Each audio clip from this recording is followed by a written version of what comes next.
कर्नाटक में स्कूल और कॉलेज में हिजाब पर पिछले 3 दिनों से धर्म युद्ध छिड़ गया है। हंगामा और प्रदर्शन की तस्वीरें पूरे देश में देखी जा रही हैं। मामला अब कोर्ट पहुंच गया है और कोर्ट में भी आज सुनवाई होगी। लेकिन लगातार बढ़ रहे प्रदर्शन और बवाल को देखते हुए सरकार ने 3 दिन तक स्कूल बंद करने के आदेश दिए हैं। मुस्लिम छात्राएं चाहती हैं कि उन्हें हिजाब पहनकर स्कूल कॉलेज में एंट्री मिले, जबकि सरकार का कहना है ड्रेस कोड के अलावा किसी और लिबास को अनुमति नहीं मिलेगी।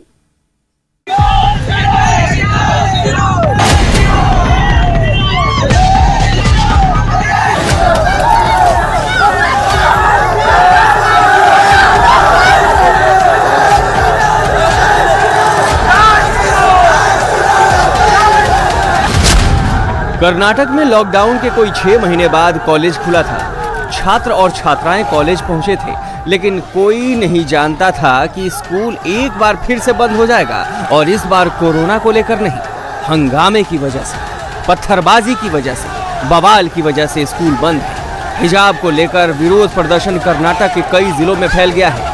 हासन, चिकमंगलुरु, हुब्बाली, गडाग, रायचूर और चित्रदुर्ग जिलों में बवाल हो रहा है। लड़कियां बुर्के में स्कूल जा रही हैं और इसका विरोध करने वाले भगवा शॉल लपेटकर पहुंच रहे हैं। स्कूल प्रशासन के साथ साथ पुलिस प्रशासन की हवा निकल गई है, क्योंकि प्रदर्शन करने वाले स्कूल और कॉलेज के 9वीं, 10वीं और 12वीं के बच्चे हैं। हिजाब वाली छात्राओं ने अब इसे अपना सम्मान का सवाल बना लिया है और विरोध करने वाले कहते हैं कि धार्मिक आज़ादी के नाम पर ड्रेस कोड की धज्जियां उड़ाने नहीं देंगे। प्रदर्शन की शुरुआत छात्राओं ने की थी, लेकिन अब इस प्रदर्शन में अभिभावक भी शामिल हो गए हैं। कहीं कहीं मामला हिंसक भी हो गया है। अब मामला कोर्ट पहुंच गया है और कल कोर्ट में भी इस वीडियो का जिक्र हुआ था, जिसमें एक कॉलेज की छात्रा जब बुर्का पहनकर क्लास करने पहुंची तो छात्रों का एक झुंड भगवा गमछा लेकर लड़की का विरोध करने पहुंच गया।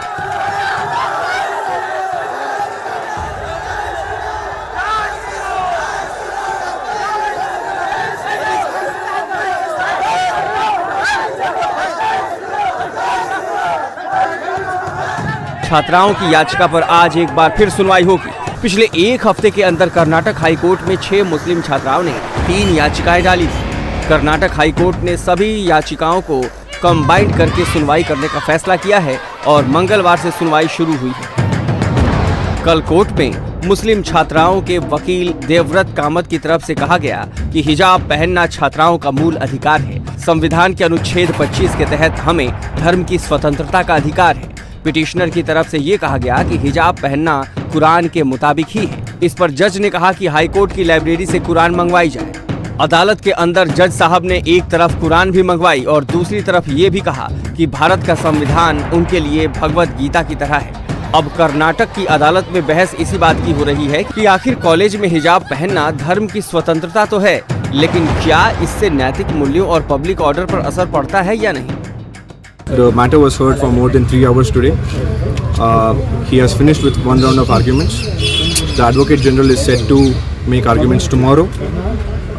In that, on making submission from the Advocate General, the court has requested all the people involved in the petition and otherwise to maintain the peace and tranquility of the state through an order.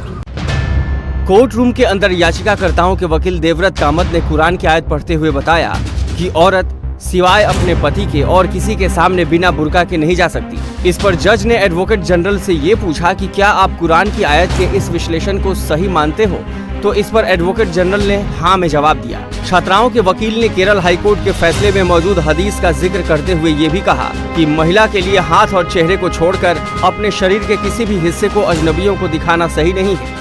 इस पर जज की तरफ से ये सवाल पूछा गया कि क्या हदीस चेहरा दिखाने की इजाजत देती है। इस पर देवव्रत कामत ने जवाब दिया कि इसके समझने के अलग अलग तरीके हो सकते हैं। कहा कि हिजाब इस्लाम का अनिवार्य अंग है। हिजाब पहने जाने के पक्ष में छात्राओं के वकील की तरफ से दावे भी किए गए कि धर्म का आचरण सरकार तय नहीं कर सकती। अब ये भी समझना जरूरी है कि विवाद कहां और कैसे शुरू हुआ। हिजाब के इस विवाद की शुरुआत उडुपी जिले के कंडापुर कस्बे से हुई थी। वहां के सरकारी पीयू कॉलेज ने जनवरी में अपने यहां ड्रेस कोड लागू किया था। सभी छात्रों को एक जैसे कपड़े पहनकर कॉलेज आने को कहा गया, लेकिन कुछ मुस्लिम छात्राएं हिजाब के साथ ही कॉलेज आने पर अड़ गईं। विरोध करने वाली छात्राएं कॉलेज के बाहर विरोध प्रदर्शन करने लगी। बाद में कर्नाटक के 6 और कॉलेजों ने अपने यहाँ ड्रेस कोड लागू किया। कई छात्राओं ने ड्रेस के साथ साथ हिजाब पहनने की भी इजाजत मांगी। उन्हें कॉलेज में आने से रोक दिया गया। विवाद बढ़ने पर 5 फरवरी को कर्नाटक सरकार ने भी 1983 के एजुकेशन एक्ट की धारा 133 के हवाले से सरकारी स्कूल कॉलेज में यूनिफॉर्म का पालन करना अनिवार्य कर दिया। कर्नाटक सरकार का कहना है कि तय यूनिफॉर्म के अलावा कोई और लिबास पहनना बराबरी के अधिकार के खिलाफ है। इसके बाद से ही हिजाब का समर्थन और विरोध तेज हो गया। स्थिति ये है कि 3 दिनों तक स्कूल कॉलेज को बंद करने का ऐलान किया गया। We are waiting for the directions of the High Court.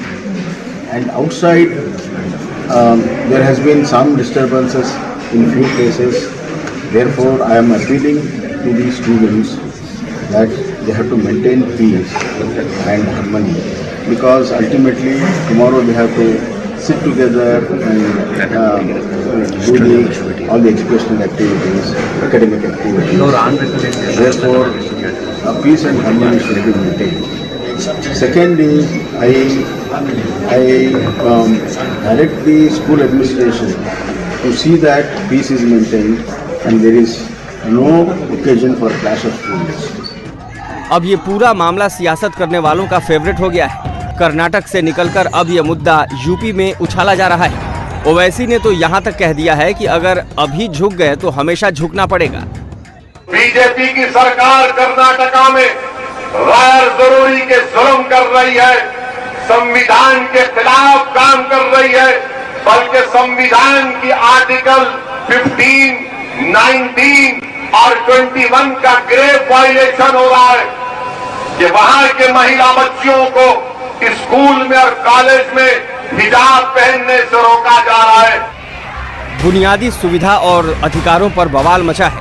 सरकार और स्कूल का कहना है कि चाहे जो हो जाए, हिजाब और पढ़ाई एक साथ हो ही नहीं सकता। हिजाब पहनने वाली लड़कियों का कहना है झुकेंगे नहीं। अब सबकी नजरें कोर्ट पर टिकी हैं, जहां आज सुनवाई होनी है। इंडिया टीवी हर वक्त हर जगह डाउनलोड करने के लिए सर्च करें India TV news Google play store या ऐप स्टोर पर।